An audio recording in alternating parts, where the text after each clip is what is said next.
寡人总是听月儿说长道短，但从未听你提过父王。魏后待你刻薄，难道你父王也待你不好？父王待月儿再好不过了。如何之好？父王是月儿的大老虎，我是父王的小老虎。儿时，我常到父王的大殿里去玩。我觉得父王一个人坐在大殿里很寂寞。我吃着父王案头的点心，还给父王捶背。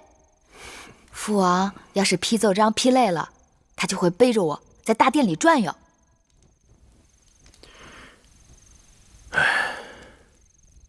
寡人看书简也看累了。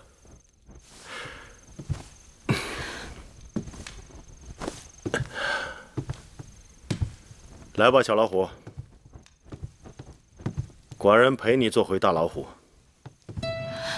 大老虎，你真的背我？君无戏言，来吧。小老虎可是有点分量哦。嘿，不重，不重。大老虎的脑袋，我摸的；老虎的须子也摸得，老虎的鼻子也摸得，老虎的胡须，我也摸的。做小老虎真的有那么好吗？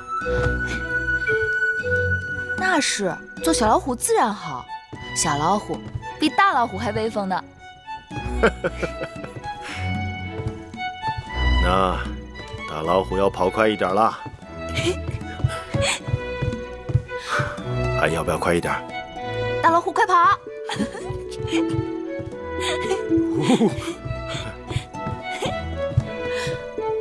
准备好了没有？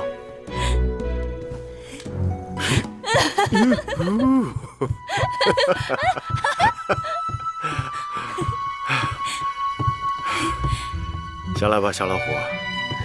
大老虎背不动了，给寡人铺床更衣吧。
元前318年，芈月被册封为八子，位比中耕，禄至千担。从此，芈八子成为他一生的名字。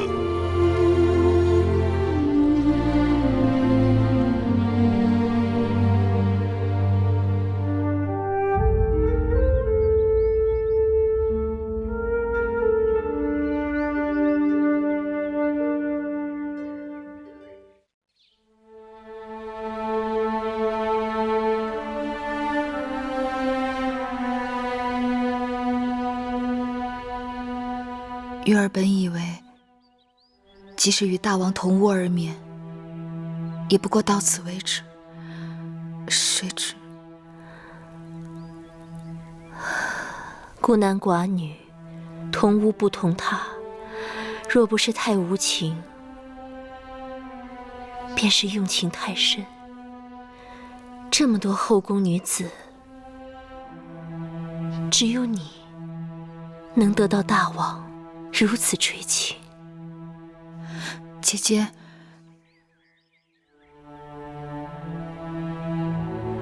姐姐不会因此责怪芈月吧？大王看重妹妹，临幸妹妹是早晚的事，姐姐应当替你高兴。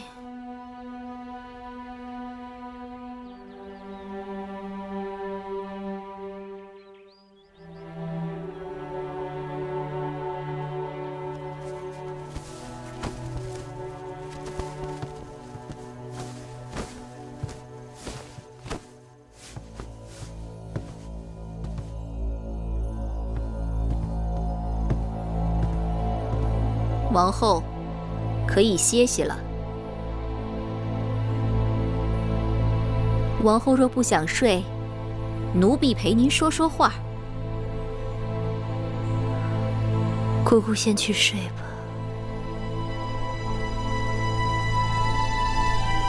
是。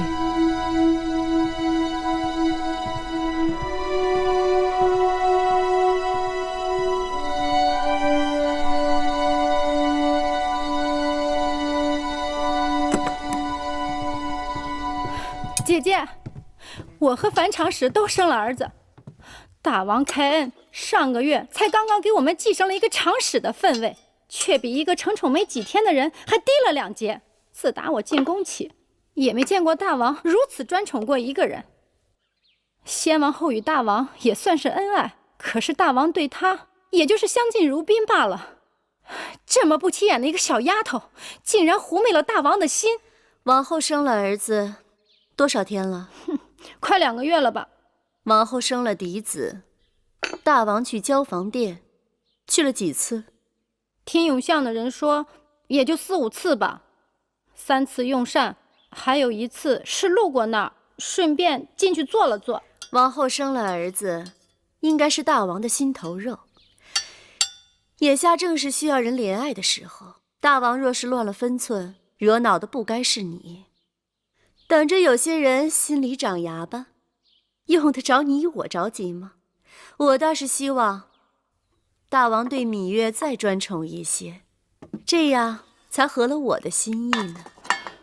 姐姐说的对呀，妹妹怎么没想到这一点呢？这香焚到现在才觉出好来，要有点耐心。八子，大公主，我来马厩多次，总巴望着能碰上你，可次次落空。今日大约日头打西边起的，你可终于露面了。这些日子我心里面正想着你，只是不得功夫去你宫里看你。算了吧，宫里人都知道父王对你宠爱有加，日日传旨要你侍寝，你心里哪还有我孟莹？别人说我也就罢了，反正他们都是与我不相干的人。若大公主你也如此说我，还让我怎么做人？好了好了，说来说去，反倒是我的不是了。说到底，上次我帮了你，你还没谢我呢。大恩不言谢，大公主受芈月一拜。那我就受你这一拜。哎，怎么样？什么怎么样？我父王啊！你父王已经让司马错将军带我弟弟魏冉从军了。这个我早已知晓。除此之外，就没别的啦。还有什么？你说呢？你父王当然很好。我要的就是你这句话。其实那次魏冉之事，我心里想，这大约就是缘分。我知道我父王心里定是有你的，可你心里有没有我父王，那就难说了。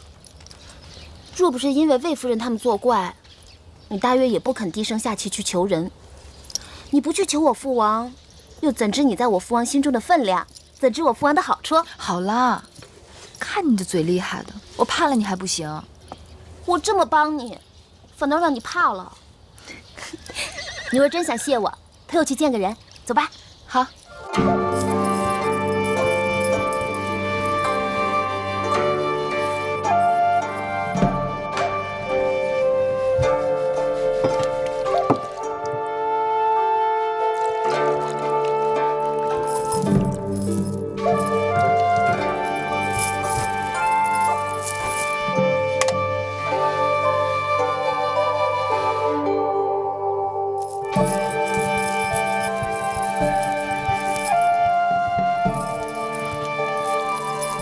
梦莹，你来了。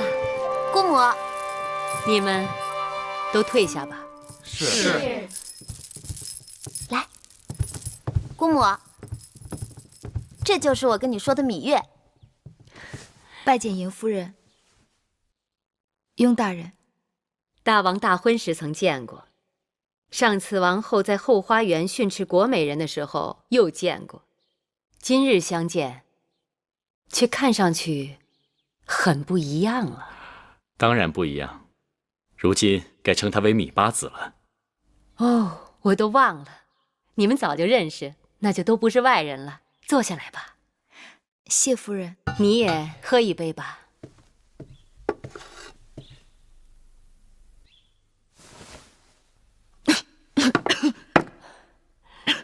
看来你还真不会饮酒。都说琴酒性烈，果不其然。这女儿家一定要学会饮酒，它是忘忧药，能陪你一辈子，不离不弃。芈月，你可见过天底下有比我姑母更潇洒的女子？都说大公主是迎夫人养大的，我看大公主和迎夫人真的比母女还要相像。夫人这里余音绕梁，但雍瑞府中还有杂物未料理妥当。既然夫人有他们二人陪伴，雍瑞暂且告辞。饮酒赏歌何等的雅事，你却用杂物二字来烦扰自己。也罢，你就去吧。夫人，告辞。梦莹，替我送送雍大人。哦，是。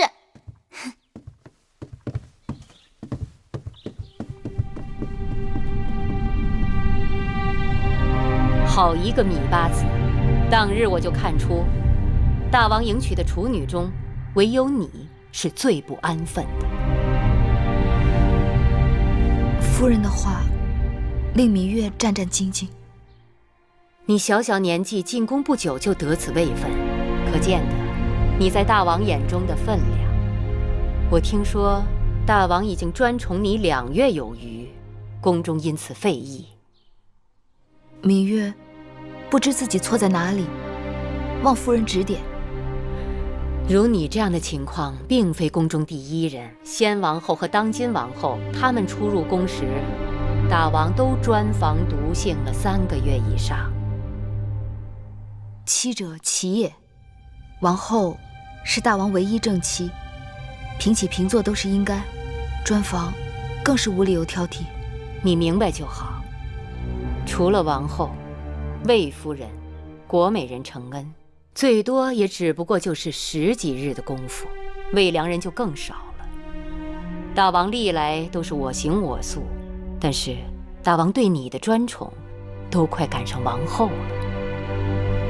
这让有些人看在眼里，心头早已滴血。芈月，别无他念，只想好好侍奉大王。能侍奉大王是你的福分。当今世上，既有心性又有姿色的女子，大多都是宁愿做褒姒，也不甘做无颜的。你要当心，恃宠而忘形，树敌太多。虽然说后宫之事也应该由大王来定夺，但是大王的心思多在前朝，并非总能关照后宫。要想平安多福，就要收敛心性，懂得进退。谢夫人指教，芈月字字铭记在心。起身吧。谢夫人。其实，我想让你记住的，就是2个字：分寸。是。姑母，梦莹，你回来了。梦莹啊，芈八子是头一次到我这儿来，你快带她到我这北郊行宫四处去看看，啊！走。谢夫人。去吧。刚刚姑母跟你说了些什么？只是家常话罢了。邢夫人豪爽，心思如同男子，举手投足更有大丈夫之气。我就知道你们俩会很投缘。哎，雍大人怎么会在邢夫人这里？雍大人常常看望姑母，他们的情分也不是1日2日。能看得出他们彼此是体贴知己。姑母一生艰难，但很洒脱。我从小便想学做她那样的人。夫人，大姐来了。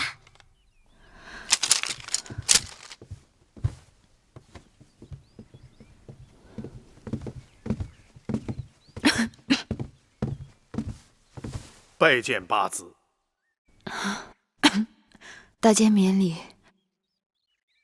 姑姑，给大监倒水。啊，不必。八子，这是怎么了？今日一早起来，八子的身子就有些不适。请太医看过了吗？啊，不用了，只是小病，养1、2日便好了。哎呀，这可坏了！大王今晚召八子侍寝呢。芈月福薄，只好请宫中别的姐妹代劳了。咱们小公子天庭饱满，长得跟大王一模一样呢。他父王指望他荡平列国，称霸天下呢。啊，是啊。怎么了？当然想必是饿了，让奶娘抱去喂喂吧。是。好了好了。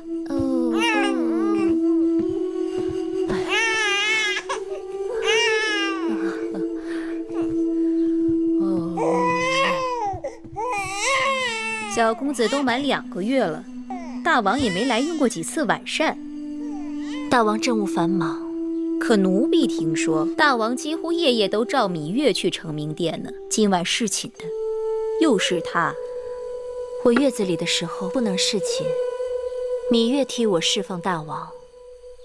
如今我刚出月子，芈月多陪些大王，也是她的本分。只怕有些人的心思在本分之外了。好了，玳瑁姑姑，我知道你是在为我争，但是不能因小失大。大儿刚满月，大王就令魏夫人把主持后宫的大权交还给我，可见大王对我的信任。如今大王指派芈月主管整理我从楚国带来的陪嫁书简，她日日在书库，也算恪尽职守。好不容易有几天太平日子，你就不能让我耳根清净一下？奴婢知道了。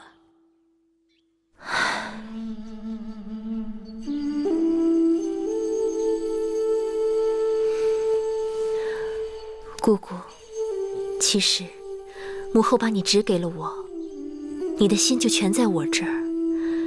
入秦宫这1年多，你跟着我吃尽苦头，姑姑对我的好，我心里岂能无数？只是有些事情，姑姑还是少说话。我不是糊涂人，应当如何，我心里有数。王后这么说，奴婢心里就踏实了。拜见王后。何事？大王让小的来传话，说今晚到王后这边来用膳。王后您快准备准备吧。大王今晚要来？是。可是大王今晚不是召芈月侍寝吗？哦，八子病了。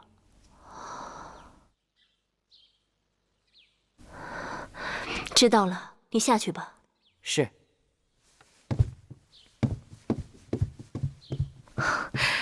大王要来，晚膳让膳房好好打点一下。是，奴婢亲自去膳房，让他们备些鹿肉。鹿肉属纯阳之物，补脾益气，温肾壮阳，给大王吃最好不过了。奴婢去准备了。大王，这鹿肉是照楚国的方子炮制的，您看味道怎么样？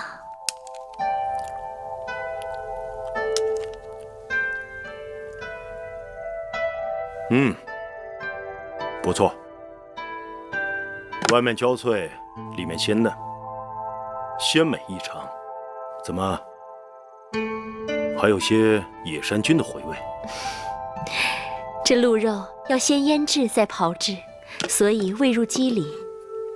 这野山菌是臣妾特意交代御厨，先将野山菌熬成汤汁，待肉炮至5成熟的时候，淋浇在这鹿肉上，所以才有这滋味。王后真是聪慧之人，一块鹿肉也能做出奇巧花样。臣妾愚钝，只是尽职而已。好了，寡人吃饱了。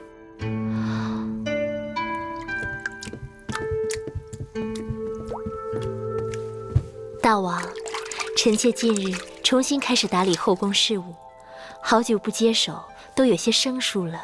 再加上当儿才刚满月，臣妾想，要不让芈月帮臣妾料理几日？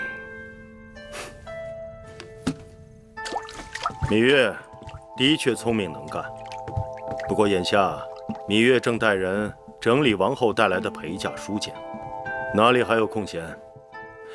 再说，后宫事宜均是王后分内，不行，让孟昭氏帮你吧。那就照大王的意思办。好了，不早了。大王今晚……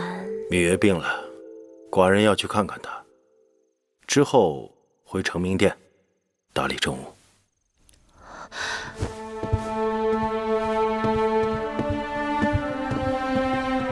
恭送大王。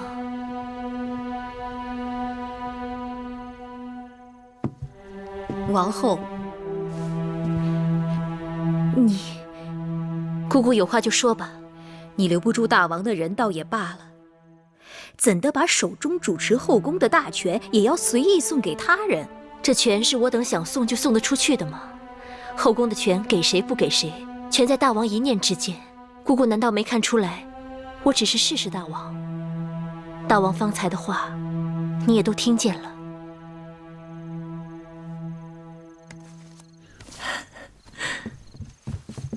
夫人、姑姑，你们快看，好看吗？按照昨日夫人给我们出的主意，我们把捉到的萤火虫装在袋子里，做成这个小灯，在外面照路挺管用的。果然是好。好是好，但这布袋是麻布做的，透光不好。你们等着，一会儿我用个薄薄的纱布给你们做个大大的纱袋，然后一起去荷塘边多捉些萤火虫，那才叫碧光莹莹呢。这主意不错呀，给寡人多做几个，送到承明殿去，让寡人也沾沾你的光。大王，免礼。大王，怎么有空来了？寡人听说你身子不适，特意来看看你，看你又能捉萤火虫，又能做沙袋，看来不是身子不适。香儿、慧儿，还不快去将新煎好的金银花水给大王端上来。是。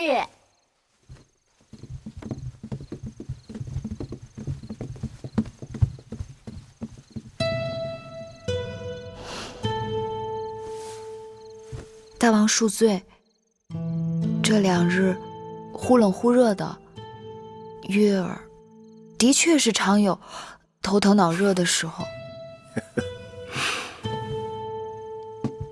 你这点小把戏，哄得了别人，哄不了我。说实话，你是厌烦寡人，还是厌烦寡人的成名殿了？大王待月儿好的不能再好了，我哪敢说厌烦2字？只是宫中的姐妹甚多，大王也该分些恩惠给她们。你呀，你一向率真，这话不像是芈月的话。谁教你的？啊？无人教我。前不久，你随孟莹去见过邢夫人，定是她的主意。哎，我这个姐姐样样都好，就是爱多管闲事。燕王派使节来提亲，你等如何见解？大王，燕国在6国之中属于平庸懦弱之国，国土面积不大，兵卒数量不及魏，车骑数量逊于赵，军粮储备也难望其之项背，而刀剑器械不及韩。燕国并无一技之长，与之联姻，与我秦国毫无益处。大王，大良造此言差矣。燕国的确国小势微，北有山戎侵扰，南有齐国虎视，但这也正是燕国一心要与我秦国结交的原因。若燕秦2国联姻，南可以联手抗齐，西可以牵制东胡，大大缓解我秦国的后顾之忧，既是举手之劳，又是明智之举，为什么不呢？张子之言甚是，秦国对外该实行远交近攻之策。那燕国距秦国千里之外，与秦国并无直接冲突，而东胡和齐国与秦国为敌多年，若能联燕抗齐，乃上上之策。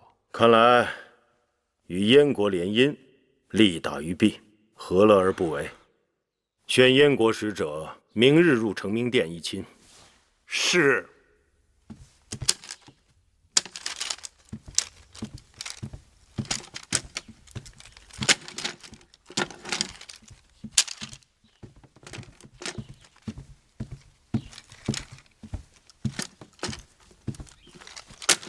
你听说没有？燕国派人来求亲了。向谁求亲呢？那还有谁呀？当然是我们秦国的大公主啊！咱们大公主那么好，谁能配得上她呀？你笨不笨呐？再好的姑娘，那也得嫁人呐。希望燕国不是太远。这燕国啊，是离我们秦国最远的国家了。冬天下很大的雪，那儿的人呐，鼻子和耳朵都被冻掉了。这大王为什么要把大公主嫁到那么吓人的地方去？脖颈子痒了。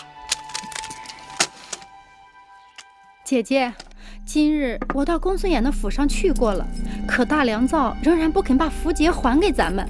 我问他，若是大王追查起来怎么办？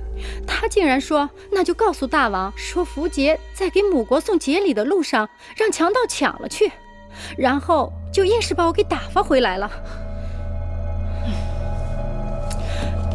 要不你我去大王那儿出手他？妹妹糊涂啊，你以为这样就可以自保了？姐姐，那我们总不能就这么坐以待毙吧？不过倒是可以借此吓他一下。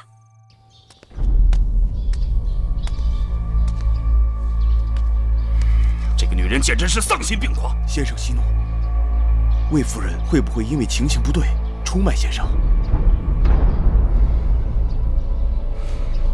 暂时还不至于。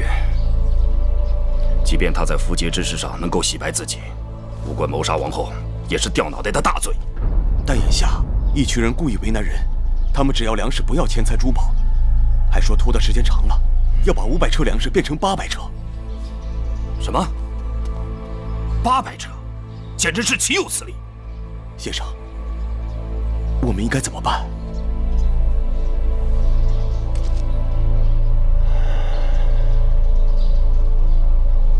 此事恐怕凶多吉少。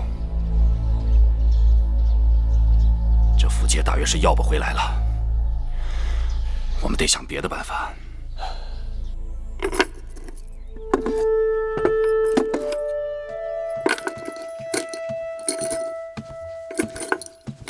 月儿，你这是在找什么呢？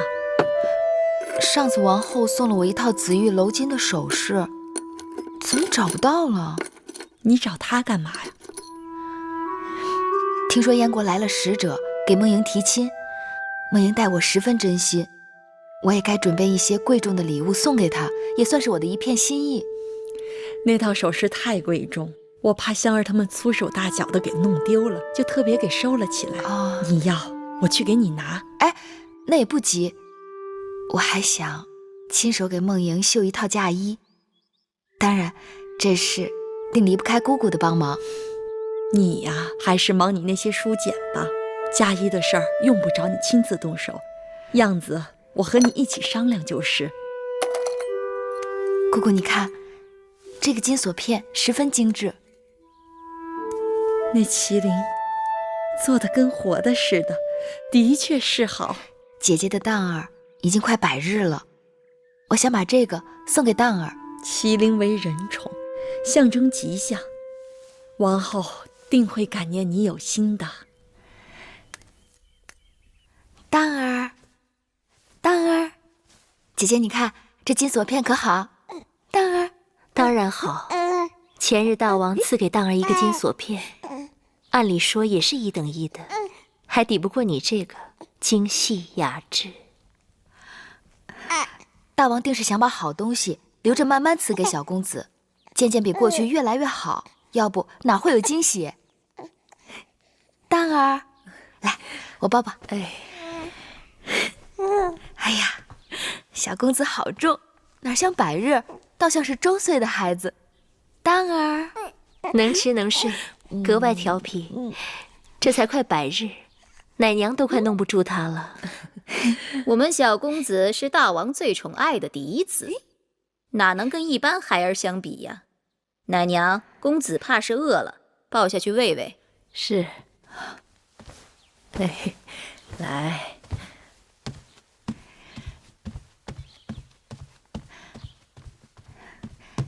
姐姐，你从楚国带来的陪嫁书简已经整理出来一部分了，正让人抄写成秦文。从楚国带来的越人，有的在路上被一群人所杀，也有的失散跑了。我求雍瑞想办法，从宫外新招募了几个，还不知好坏。姐姐有功夫去我那里看看。你做事我自然放心，我这里也忙，后宫的杂物拎起来针头线脑，放下去又千头万绪，再加上有当儿。姐姐，你这是推辞还是实懒？瞧你说的。好了，我若有空就去你那儿看看。姐姐，千万不要因为针头线脑而与我生分了。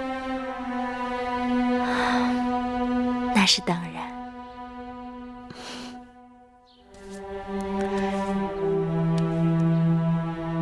那妹妹先告辞了。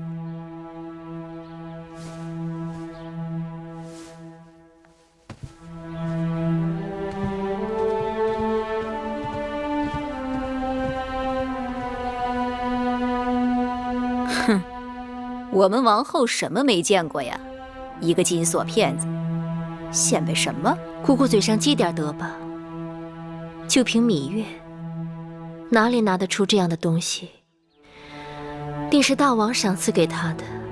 芈月侍奉大王多日，得些稀罕宝物，也是她的本分。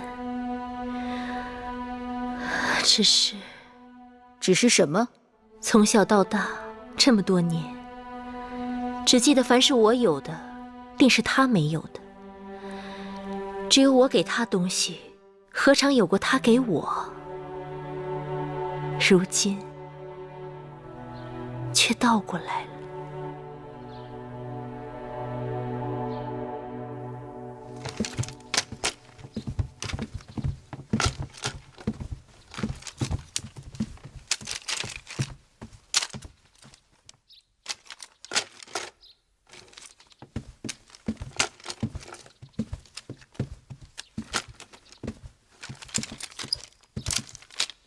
芈月妹妹，姐姐，你什么时候来的呀？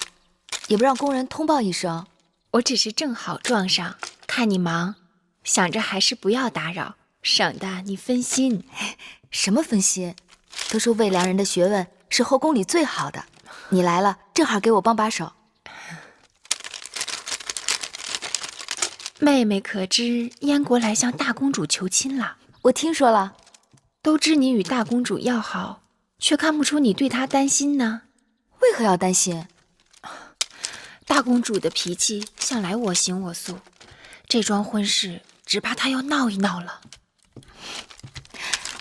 那燕国太子我也听说过，也算是人中龙凤。怎么，大公主不中意呀？谁告诉你是燕国太子？明明是燕王。不可能，那燕王已经50多岁了。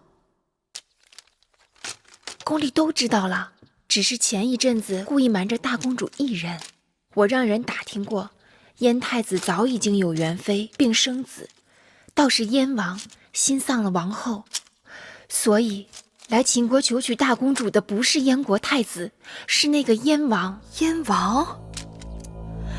那燕王，他已经可以做梦莹祖父了。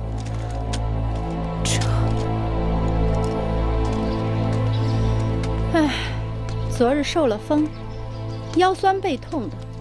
这王后有什么事儿，让下面人传个话便是了，还让我们这一遍一遍的跑腿儿。姐姐就别抱怨了，王后对咱们姐妹还是挺关照的。你想啊，自王后坐月子起，交房殿就传话，不用日日去问安，免得大家辛苦。其实我们也偷了好一阵子懒呢。就光卖这点好，就把妹妹降服了。说什么降服不降服的？姐姐，今日召我们去，必定是和大公主的婚事有关。大公主年幼丧母，又最得大王的欢心，她的婚事，咱们好歹得应付。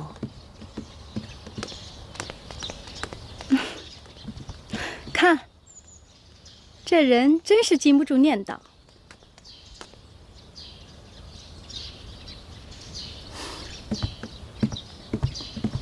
魏长史、樊长史，大公主，给大公主道喜了。魏长史，有话便说，不必客套。大公主真是好命，大王一向疼爱大公主，等有一日大公主嫁到燕国去，一定会得到夫婿的加倍宠爱。你这是何意啊？我也只是瞎猜罢了。这人家都说嘛，年龄越大的男人越是懂得疼人。可惜，无论魏长史喜欢年长的还是年少的，都没有机会了。大公主说的恰如其分，所以我才要为大公主高兴了。大公主未来的夫婿可谓是姐姐成熟稳健，世间无人可比。魏长史，你到底想说什么？燕王年逾50，不是成熟稳健，是什么？你信口雌黄！此事大王做主，我怎敢有一句狂语？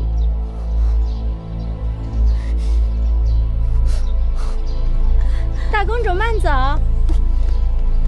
姐姐，大公主一向都心高气傲，你何苦说这些话来伤她？哼，我伤着谁了？我只不过是说了一句大实话。哼。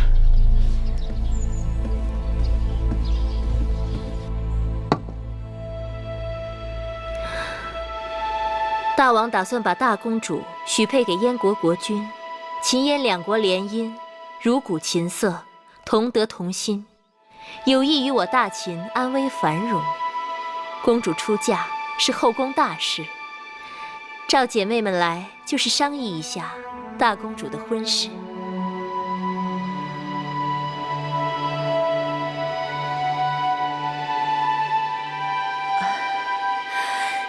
大公主的婚事由大王做主，王后亲自操办，自然再好不过了。只是那燕王，只要大王王后做主，自然不会有大的差错。也是，燕国国君城堵忠厚，大公主年轻貌美，这桩姻缘说起来倒也般配。姐姐所言甚是。大公主聪慧贤德，嫁到燕国必会得到燕王的专房独幸，秦燕联姻，珠联璧合，真是两国之大幸。夫妻相处，讲究的是琴瑟和鸣，白头相守。而那燕王貌衰老朽，大公主年方18，青春年少，如此夫妻，只会貌合神离，咫尺天涯，如何谈得上长相厮守？更谈不上如古琴瑟，同心同德了。夫妻相处，男才女貌自然最好，但是也要讲究缘分。到底何为缘分？花样年华，相伴日落西山。王后，这殿中姐妹都是过来人，对大公主这桩婚事妥否，大家该是心里有数。这么说，我们和王后都没有米八子一人考虑的周全呀。魏夫人用不着夹枪带棒的，王后明白我是什么意思。月儿在我这里向来有什么说什么，不像有些人总是口不对心。我不嫁！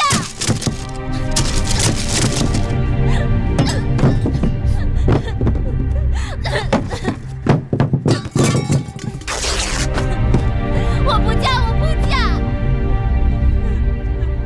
我不嫁！大公主，芈月，你知道吗？那个燕王不光岁数大，他还有残疾，腿不好。大王还没有下旨，事情也许还有回转的余地。我去过宣誓殿了，他对我避而不见，他一定是心里有愧于我。过去他对我的疼爱全都是假的。我不信。今晚大王会召我去承明殿的，我会对他说的。昨日大王说好的，今晚要召我去承明殿，都这时辰了，大家怎么还不来传旨？啊，我已经让香儿去打听了，一会儿便知究竟。夫人，哎，木心怎么说？木心说，大王半黑就去交房殿了。我知道了，你下去吧。是。今日大王是故意在躲避我。按你与梦莹的情分，谁都能猜到你定会为他向大王求情的。大王躲我，我偏要去找他。既然你已经知道大王的心思，又何必自讨苦吃？可这是梦莹的事啊，我不能坐视不管。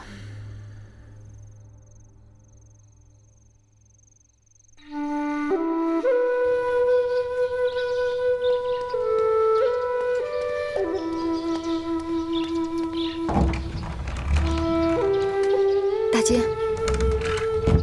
八子，回去吧。大王正在殿内议事，不能见你。还请大监行个方便。你若能进得去，我怎会拦你？我可以等。大王此刻不想见你，过会儿也不会见你。我真的有要事，必须要见大王。哎，八子，大监，使不得。大王，大王，寡人听说你一直忙于整理王后从楚国带来的陪嫁书简，今日怎这样得闲？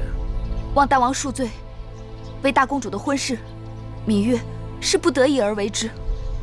大公主的婚事已交由王后操办，用不着你越俎代庖。芈月不敢僭越，但大公主的这桩婚事，的确是不妥。妥与不妥，前朝有重臣权衡，后宫有王后把握，你还是回书库去吧。大公主的终身福祉，只在大王的一念之间。去承明殿。是。大王。荡儿，笑一个。呦呦，荡儿，抓抓啊！哦，给娘亲笑一个。她抓住了。姐姐，妹妹来了。这孩子今日特别淘气，总是喜欢捉弄人。你给他什么东西，他都扔在地上，等你去拾。你若不拾，他便哭闹不止。小孩子都这样。哪里一样？上个月樊长史的孩儿公子通满周岁，那公子通比荡儿就大7个月，却是异常安静的孩儿。我看他身子瘦弱，怕是樊长史上次滚下台阶，害得他先天不足。哎，那次你怎么没去啊？樊长史说他也差人请了你。姐姐，妹妹来姐姐这里是有件事情想要求你。姑姑，带荡儿下去吧。是。抱下去吧。是。别以为我愚笨，你一走进交房殿，我就猜出了你的来意。母监不肯为我传话，大王不肯听我陈情。大公主这几日水米不进，我怕她有空，我自会去看望大公主的。姐姐能去看她，那是再好不过了。但姐姐毕竟是她的母后，总不能放手让她跳入火坑吧？梦莹的婚事由大王一人做主，梦莹违背父命，已经让大王恼火得很。我若再去劝说，只能是火上浇油。可这事怎么能了呢？走到哪儿，了到哪儿吧。姐姐有了荡儿，比我更知晓，凡事要为儿女的前程打算。列国自有年貌相当的诸侯和太子，大公主为什么偏偏要嫁给燕王那个老朽？那个燕王还是个瘸子。若是轮到你我，也是打死不嫁的。上次召集后宫嫔妃，商议梦莹出嫁之事，你当众顶撞我，我不与你计较，是因为我知道你是性情中人，但大王的脾气，你也是知道的，只怕比你还执拗。我已经有了上次的教训，凡是大王拿定主意的事，硬要去碰，只有突破血流。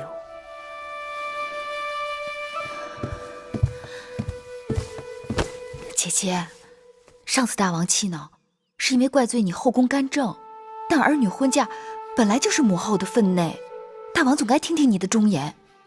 姐姐，梦莹可怜，女儿家一生好坏只有一次，若遇人不淑，终身悔恨。当初姐姐一心想嫁给大王，不就是想图个好姻缘吗？姐姐，你是知道我的，我但凡有一点点办法，都不会来这里来麻烦姐姐。好啦，真是磨人。我并非铁石心肠，但你我都知道，此事是无中求有。如若机会得当，我会去试试的。姐姐这是答应了要为大公主求情，还不是因为你纠缠。有话在先，事得成事不成，都别怪我。我先替大公主谢过姐姐了。那我就先走了。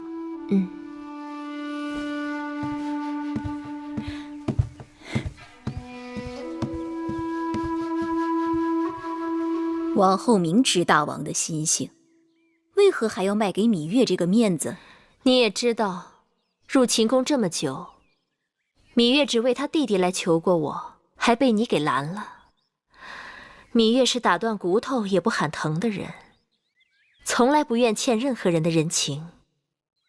况且这次还是为了别人的事，我若有机会让他觉得欠了我的，有何不好？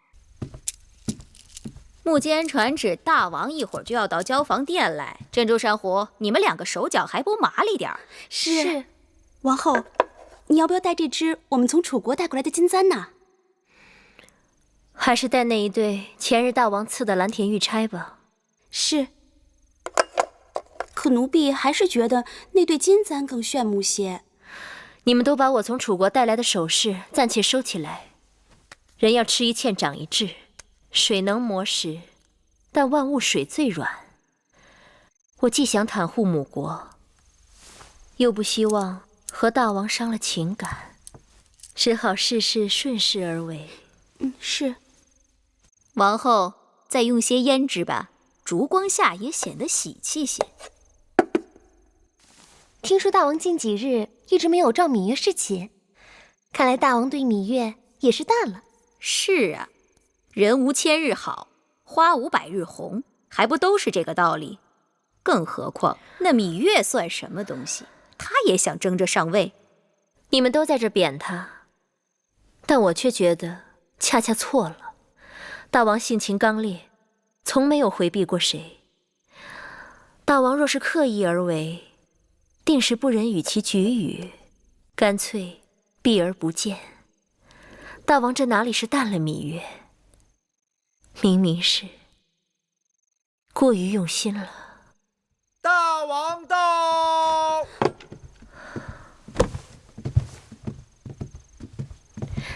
大王，王后免礼。大王兴致勃勃，定是有喜事。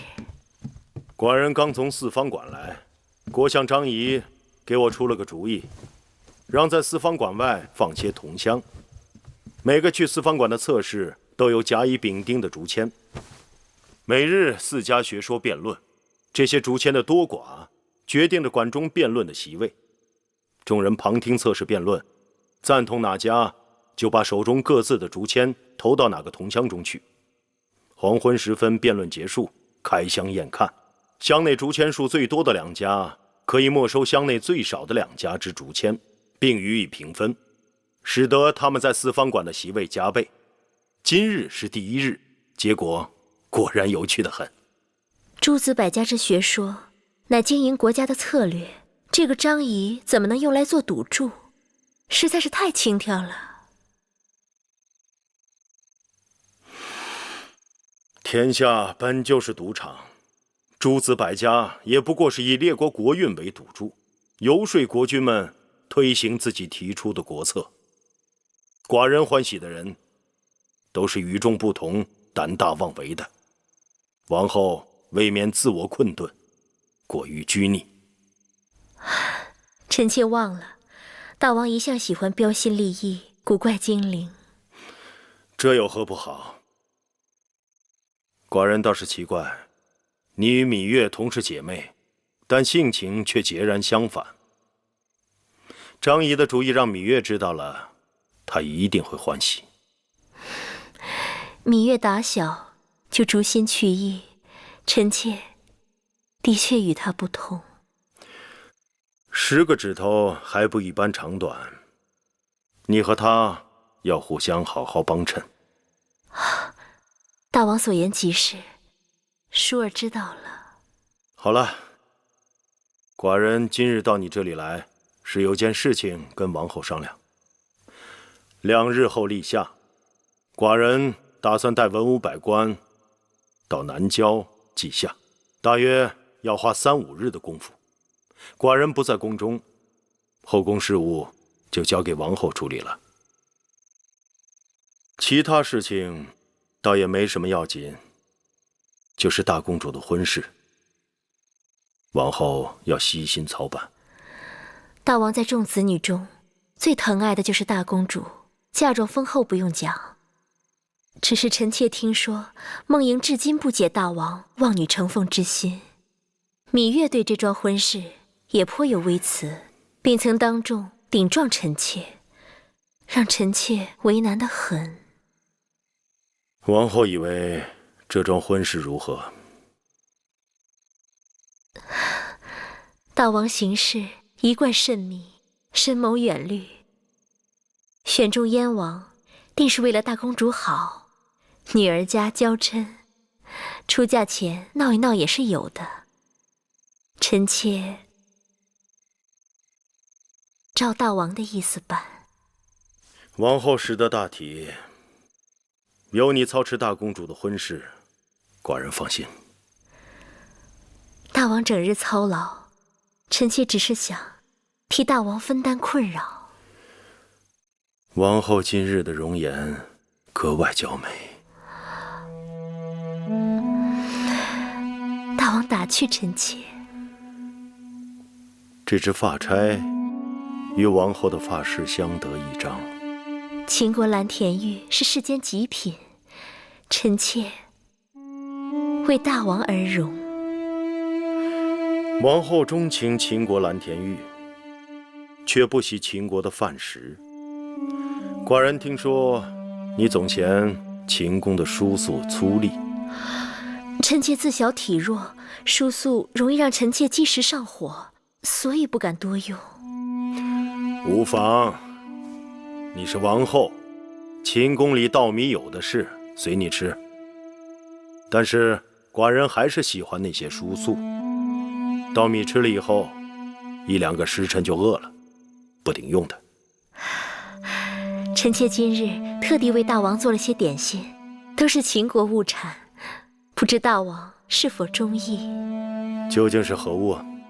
臣妾熬了山药小米粥，还有枣泥饼。这些东西虽然普通，但却最是暖胃安神的。王后有心，寡人刚好有点饿，叫他们端上来吧。玳瑁姑姑，快把点心端上来。是。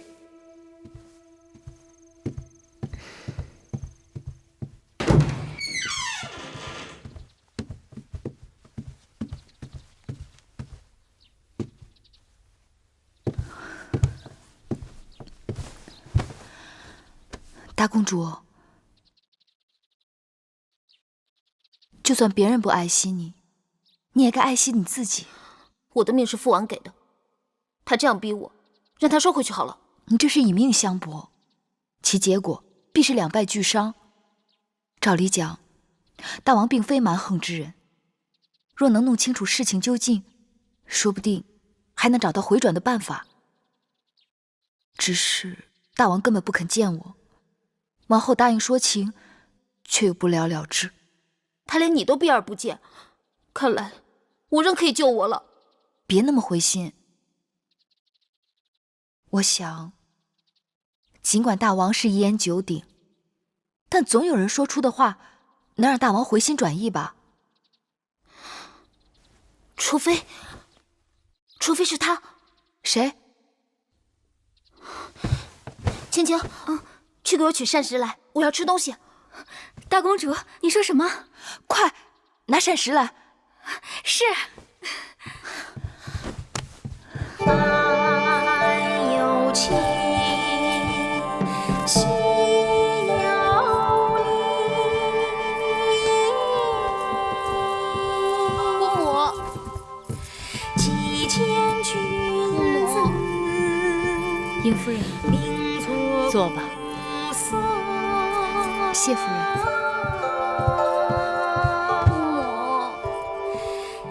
来了就愁眉苦脸的，多扫兴。姑母这里歌舞升平，您可知道梦莹心里有多苦？花开花落就在眨眼之间，人生愁苦却是无穷无边。你若耽搁在愁苦之中，误了花期，多不值得。姑母，该来的总会来，一会儿再说也无妨。来，还是先喝杯酒吧。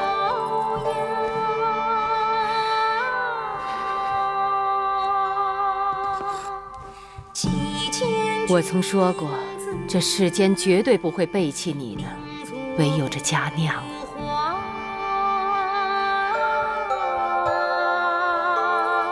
芈月，你知道这首歌唱的是什么吗？这期望。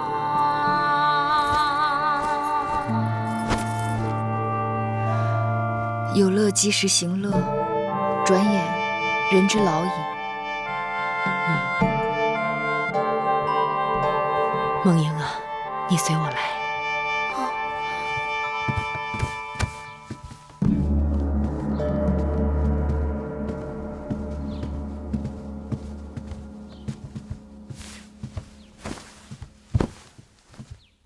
孩子，要哭，你就在这儿哭吧。姑母，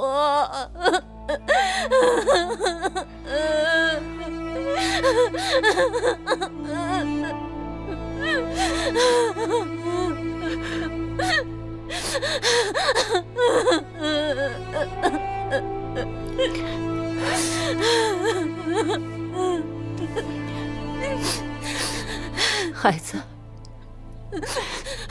你想要姑母怎么办？去跟父王说说，让他收回成命。父王一向对您敬重，您也不曾求过他什么，所以您若去求他，他一定会答应的。你可知道，你父王为何在所有的兄弟姐妹当中最敬重我？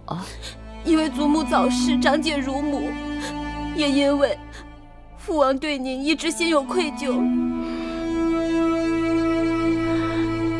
是啊，当初你祖父秦先王孝公也十分珍爱我，但是为了与魏国修好，他毫不犹豫地把我嫁给了我并不中意的魏王。后来秦魏河西之战，姑母按照你父王的请求，把魏国所有的意图和兵马调动的策略全部传递给了秦国。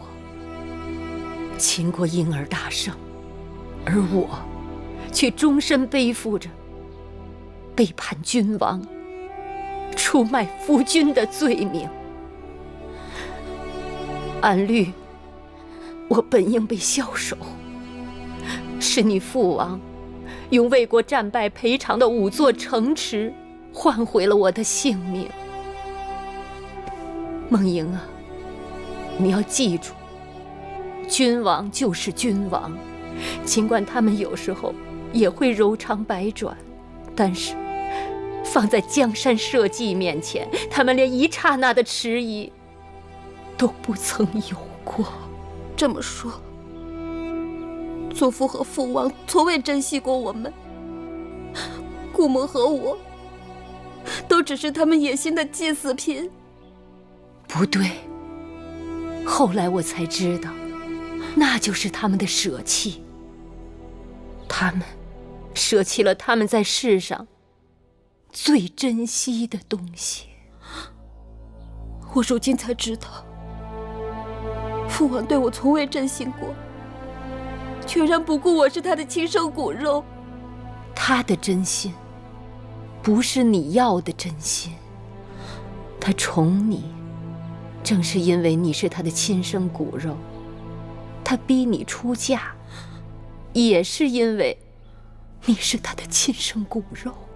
我不情愿，我不情愿，姑母。生在王室之家，这就是你的命。除非你不做大王的女儿，不做大秦的公主。我不做公主了，我不要做公主，我要搬来跟姑母一起住。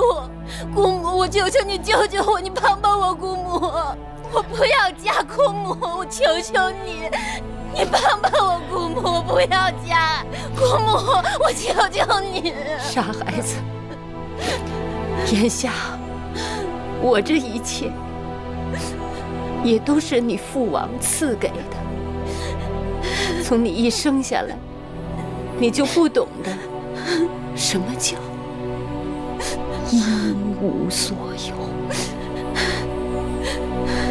当年我离开魏国，秦国是我的退路，我还可以寄居在此。而你眼下却是退无可退。我若劝你退，就如同劝你从高墙上跳下去。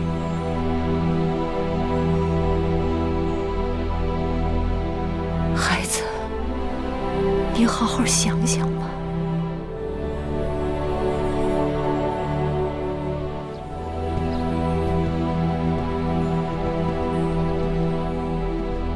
夫人，有话你便问吧。你是大秦最有见识的女子，为何要叫孟莹认命？在秦国，历代先君、储君和公子们，死于战场的不知道有多少。而王室女子别嫁，又何曾不是另一种战场？舍身、舍命、舍情。身为君王，就真的要这么无情吗？你要君王，该有什么样的情呢？是周幽王宠褒姒，还是纣王宠妲己？身为女人，我怨他们。可是跳出这一重身份来再看，失去江山的人，连性命都保不住，还有什么怨恨可言？夫人既然这么说，可言语中却还有诸多的不情愿。君行令，臣行义，他保他的江山，我保我的真性情。夫人大彻大悟，芈月受益良多。非经磨难，不能彻悟。我倒愿你们这些孩子，一生一世，都不要有这种彻悟。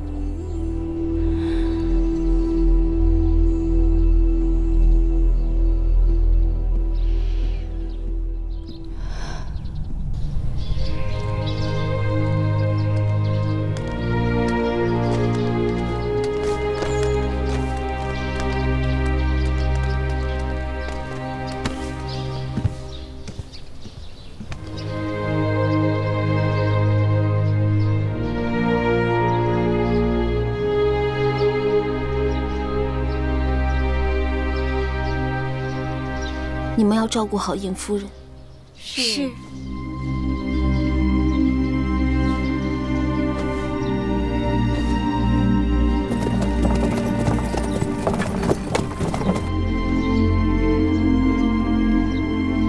大人，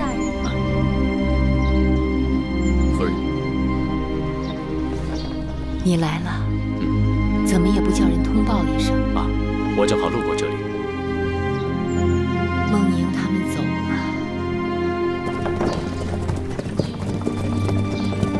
不过是后宫中有一个伤心人罢了。从一开始就不抱有期望，比抱着期望却落得一场空要好得多。可惜，他还是春梦无痕的年纪。孟莹，我倒是不担心，只要他想明白了，就会跟他的父王一心一意。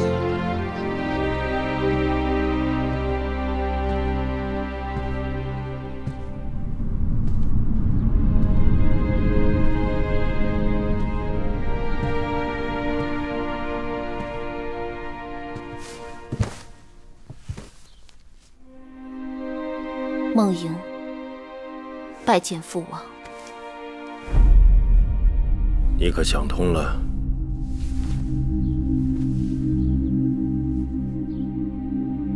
是。想通了什么？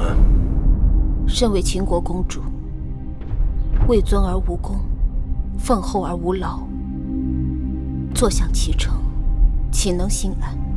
寡人要你嫁与燕王，你可情愿？嫁与燕王，并不情愿。但若社稷需要，联姻他国，孩儿义无反顾。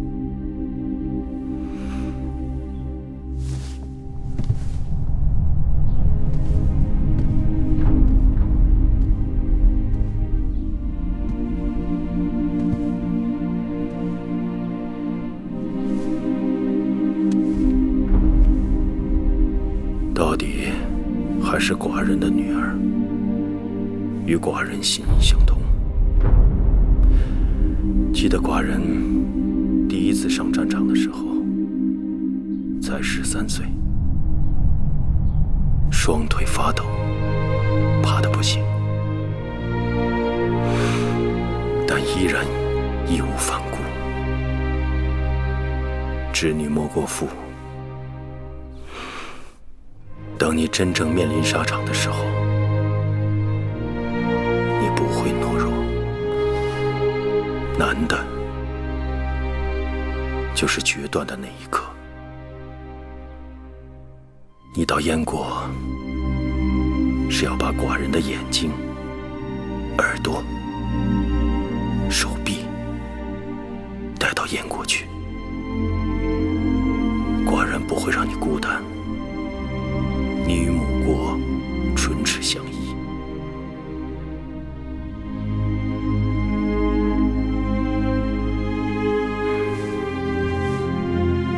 要流泪，就在寡人面前流，千万不能让燕国人以为秦国女子软弱好欺。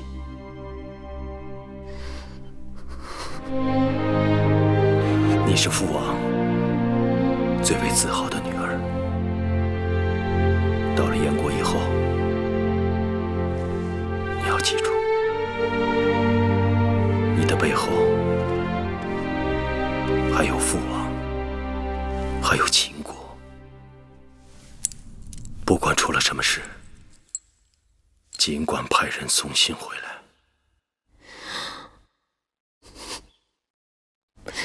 多谢父王。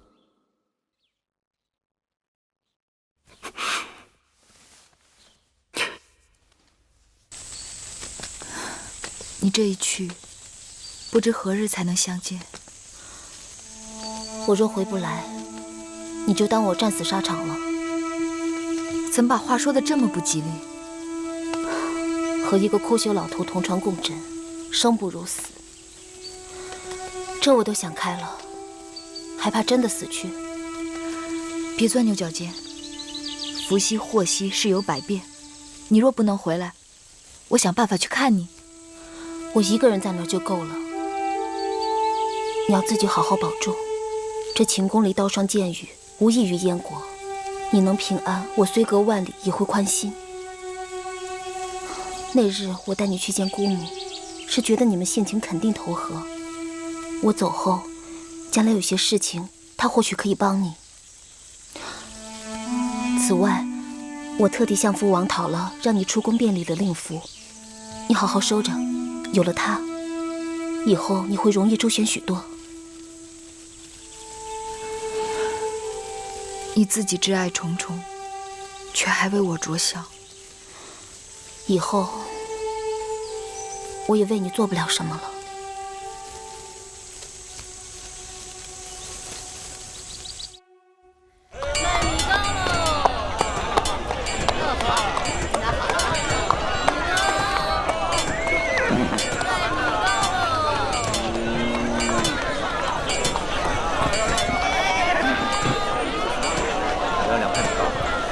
给您啊，您拿好了。哎呦，公子要不要米糕啊？来2块吧。来，姑娘。这个不错啊，买不买啊？不了。我看你就是个混账！米糕了。你到底买什么？你不买，别在这儿等了，你都耽误做生意了。我怎么不买？我要买，是你不卖给我。你好，我卖你，说吧，到底买多少只？100只。100只？啊！我没带那么多呀。你这么办吧，你跟我到家里去，你自己抓。我跟你去，你抓。我抓？啊！你连买鸡翁、鸡婆、鸡雏都搞不清楚，我怎么给你抓呀？你这个人好不讲理！我都说了，我给你50钱，那鸡翁要的最少，鸡婆多要，鸡雏要的最多。我看你就是个疯婆娘！不是，让大家评评这个理啊！我这鸡怎么卖啊？啊！这位大伯，你的鸡到底是何价？哦，鸡翁5钱2只，鸡婆3钱2只，这鸡雏便宜，1钱6只。这位大嫂，你到底带了多少钱？想要买多少只鸡呀？我出门的时候，我婆婆给了我50钱，说买100只鸡。我婆婆还说，那鸡翁啊，光吃不劳作，要少买些；那鸡婆能下蛋，要多买一些；那鸡雏长大了能卖钱，越多越好。那我也不知道我看呐，你呀是买不成了。你婆媳俩不识零数，只识整数啊！哎，你随便给他抓100只鸡，总是不会错的。我要是给他鸡雏抓多了，他说我占他便宜；我要是抓少了，我又吃亏。这生意啊，咱还是甭做了，您请吧。这生意我知道该怎么做，只是我帮了你们，你们该如何酬谢我？那你让我如何酬谢你呢？大伯只需要给我买2块米糕就好。2块米糕，说话算数。哎，那你快说呀！这位大嫂有50钱，你可以买鸡翁4只，鸡婆18只，鸡雏78只。哎，鸡翁4只就是10钱。哎，这个人是不是饿疯了？随便说个数，想骗2块米糕吃。就是，是不是？你说的准不准？我来证明。哎，这位大人是？哟，这不是雍府的雍大人吗？雍大人。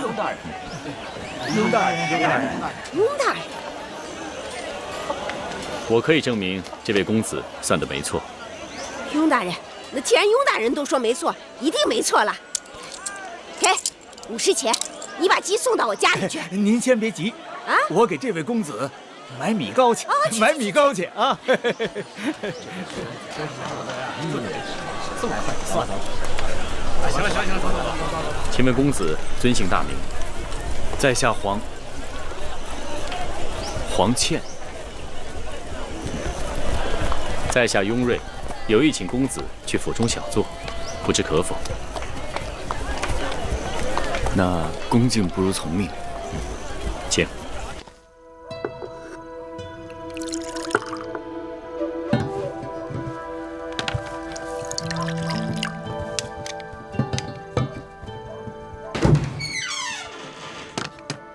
失礼了。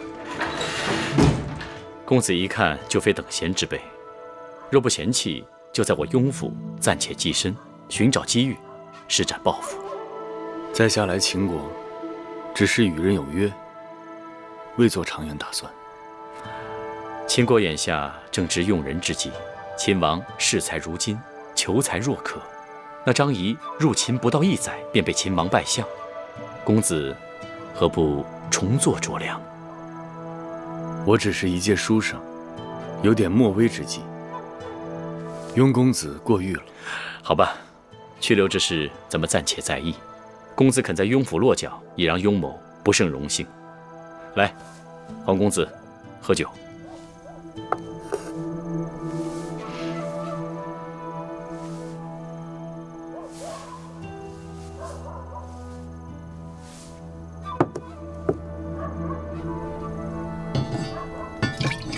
有一事，我想向先生讨教。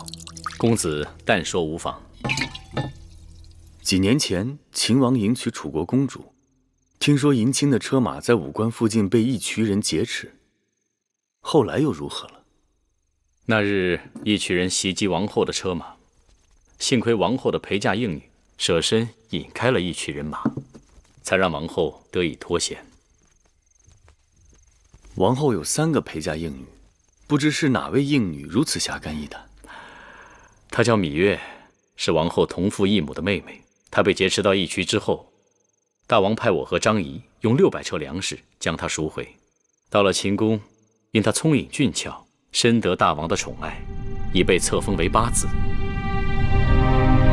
我雍瑞也算是阅人无数，这个女子的确是人中翘楚，不可多得。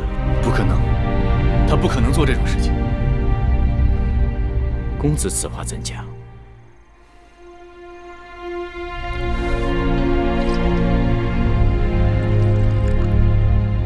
来，喝酒。